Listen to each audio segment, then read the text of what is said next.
As mentioned in one of the earlier lessons, 1.3 is all about order of operations. And we remember order of operation as please excuse my dear Aunt Sally. P, please, it reminds us of our parentheses. E is our exponent. M is our multiplication, division,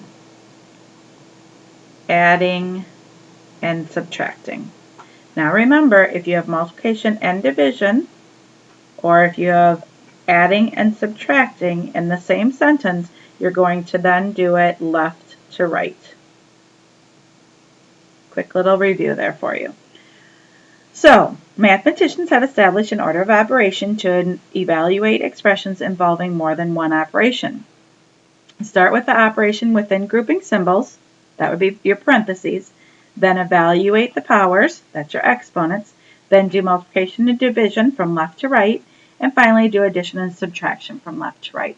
So we have our little code there on the side for this one.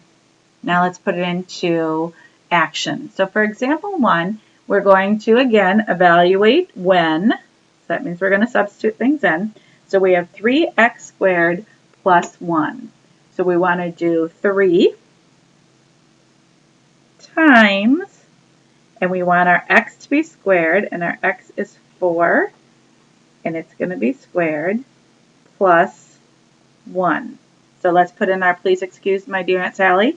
Any parentheses? No. Any exponents? Yes. So we're going to do our exponent next. So 4 squared is 16. We're going to bring down the rest that we haven't done yet. 3 times 16 plus 1. Now notice that I put the parentheses around 16. However, the parentheses are not around an expression. It's only around a value. So that just counts as multiplication. That does not count as your parentheses. So 3 times 16 is going to give me 48. And 48 plus 1 gives me my grand total of 49. In letter B, we have 32, just copying down when I can, divided by x squared. Now, divided by x squared, x is 4, and it is squared again. And then we're going to subtract 1. Please excuse my dear Aunt Sally, we have some exponents. 4 squared, same as in letter A, 16. We have 32 divided by 16 minus 1. And so 32 divided by 16, my dear, I'm going to do my division first. 32 divided by 16 is 2. And minus 1 gives me my final answer of 1. Moving on then, the left to right rule. That happens when we have both a multiplication and division in the same sentence, or we have an addition and subtraction in the same sentence. And those are the only times that that left to right rule comes into play when we are doing order of operations. So when we look at the first one, in letter A, we have 2 subtractions. So because there are 2 subtractions, we're going to just do it simply from left to right. So 24 minus 8 is going to give me 16, minus 6 gives me my total of 10. In letter B, we have a multiplication and division in the same sentence. So again, going left to right. So 15 times 2, 30, divide that by 6, giving me my answer of 5. So multiplication and division, my dear, or if you have Aunt Sally, then you use your left to right rule. One more of those. This time we have 3 operations. So please, no parentheses, excuse, no exponents, multiplication or division. There is division. So even though we have more than one operation, we are going to do the division first. If you want to, you can put that into parentheses to call your attention to it. Otherwise, just always run through your please excuse my dear Aunt Sally.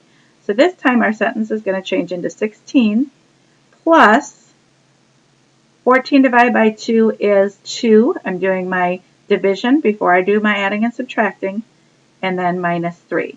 Now we have an addition and subtraction in the same sentence, but we're going to read it from left to right because Aunt Sally, we read left to right.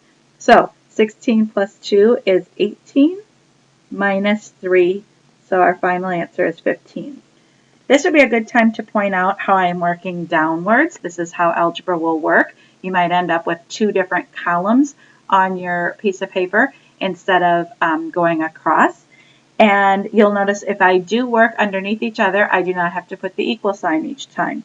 And my work should be become more simplified many times, making it look more narrow as you go work down the page. That's how you work in algebra. So order of operations, first two operations that occur in grouping symbols, that's our parentheses. Then evaluate the powers, that's our excuse, please excuse. Then do multiplication and division, my dear, and do addition and subtraction, Aunt Sally. And remember, if both of those occur, then apply the left-right rule. Finally, do addition and subtraction from left to right. A fraction bar can act as a grouping symbol. So in the next one, we have 1 plus 2 divided by 4 minus 1. So we could write that, instead of using this division here, we could write it as a fraction. So 1 plus 2 would give me my 3. And 4 minus 1 would also give me 3. So 3 divided by 3 will give me the final answer of 1. So let's try doing that with another problem. Oops. So we have 7 times 4 equals 8 plus 7 squared minus 1. So the first thing we're going to do is we're going to apply our please excuse my dear Aunt Sally.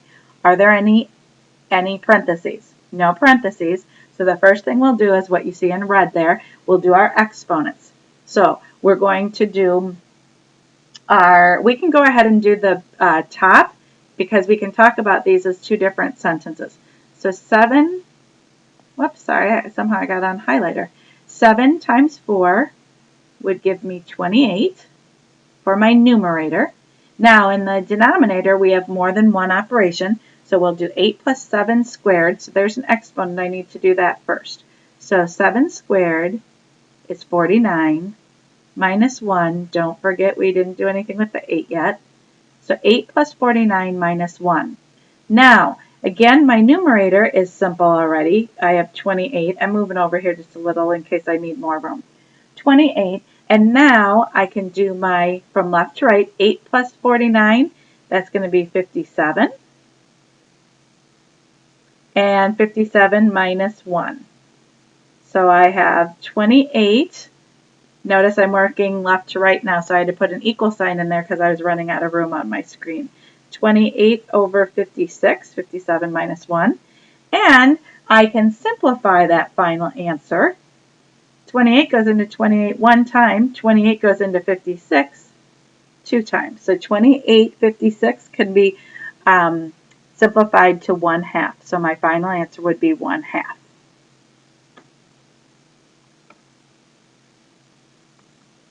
And that finishes up our order of operation review for lesson 1.3.